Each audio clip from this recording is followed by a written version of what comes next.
banyak dari kalangan Islam yang berduyun-duyung ke masjid meramaikan malam nisfu Sya'ban sambil membawa air mineral untuk didoakan. Ada yang baca surah Yasin 3 kali berjamaah dengan diniatkan untuk panjang umur, memperoleh rezeki dan mendapatkan husnul khatimah. Dan juga dilanjutkan dengan sholat sunnah. Apa hukum membaca surah Yasin 3 kali dan sholat nisfu Sya'ban? Lalu apa keistimewaan malam nisfu Sya'ban dan tuntunan apa yang disunnahkan? Ini banyak muslimin memang yang menyalahgunakan ya, dalil-dalil. Jadi mereka tidak memilah mana dalil yang sahih dan mana dalil yang lemah, apalagi hadis-hadis yang palsu. Hadis yang menjelaskan tentang masalah adanya solat di nisfu Sya'ban, solat secara khusus namanya solat nisfu Sya'ban itu tidak ada. Hadisnya palsu, maudhu' itu. Yang ada memang adalah fadilah mengerjakan solat malam di nisfu Sya'ban, solat tahajudnya.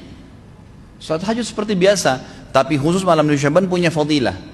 Karena disebutkan dalam sebuah riwayat yang sahih bahwasanya Aisyah radhiyallahu anha pernah mendapatkan giliran nginapnya Nabi SAW di rumahnya. Terbangun tengah malam, dia melihat Nabi SAW tidak ada di sebelahnya. Maka Aisyah radhiyallahu anha terbawa rasa cemburu. Dia memakai bajunya kemudian mengelilingi rumah-rumah Nabi yang lain, ya, istri Nabi yang lain, takut Nabi ada di sana gitu. Diketukin satu-satu, ternyata nggak ada. Lalu Aisyah tergopoh-gopoh pergi ke masjid mendapatkan Nabi SAW sedang sholat. Begitu Nabi SAW lihat Aisyah lagi ngos-ngosan jalan gitu kan, kena buru-buru, kata Nabi SAW, wahai Aisyah, kau cemburu lagi? Ini adalah malam nisfu Sya'ban. Artinya saya sholat malam ini karena ini adalah nisfu Sya'ban. Ini hadis yang sahih gitu kan. Dan memang dianjurkan oleh para ulama, mereka mendirikan sholat malam di malam nisfu Sya'ban itu sholat tahajudnya. Tidak ada malam khusus, tidak ada sholat khusus namanya malam nisfu Sya'ban. Di siang harinya dianjurkan seseorang berpuasa. Karena Nabi SAW memperbanyak puasa. Terlebih lagi nisfu Sya'ban itu ya, kenanya malamnya itu berarti puasa tanggal 14. Kalaupun nisfu Sya'bannya malam hari ke-15. Dan kita tahu ada puasa Iyamul Bid. Ada 13, 14 dan 15. Itu kita dianjurkan puasa 3 hari. Kan gitu. Tapi tidak diniatkan khusus puasa nisfu Sya'ban. Khusus puasa itu. Karena memang secara umum Nabi SAW puasa sebulan penuh di bulan Sya'ban. Kalau masalah membaca surah Yasin, ini tidak asing lagi kalau di Indonesia. Semua harus surah Yasin.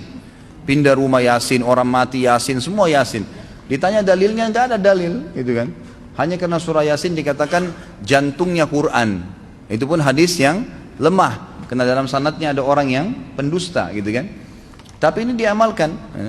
Kalau kita mau mengaku pengikut Nabi Muhammad SAW yang murni, maka tidak mengamalkan apa yang tidak dicontohkan oleh Nabi SAW. Apalagi membawa air, kemudian secara khusus dibacakan atau dihidupkan dengan surah Yasin, belum pernah ada contoh.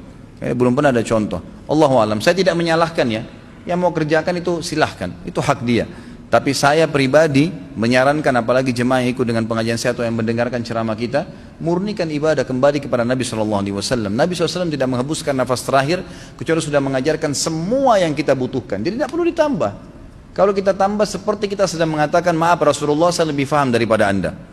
Nabi nggak pernah baca Yasin 3 kali di malam nisfu Sya'ban, nggak apa-apa kan, bagus. Loh, Nabi mu nggak pernah lakukan.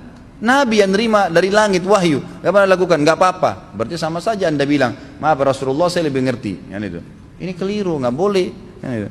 Jangan tambah-tambah agama, biarkan dalam keadaan murni. Sedangkan murni saya sudah banyak sekali yang kita bengkalaikan, apalagi kalau ditambah-tambah. Gitu.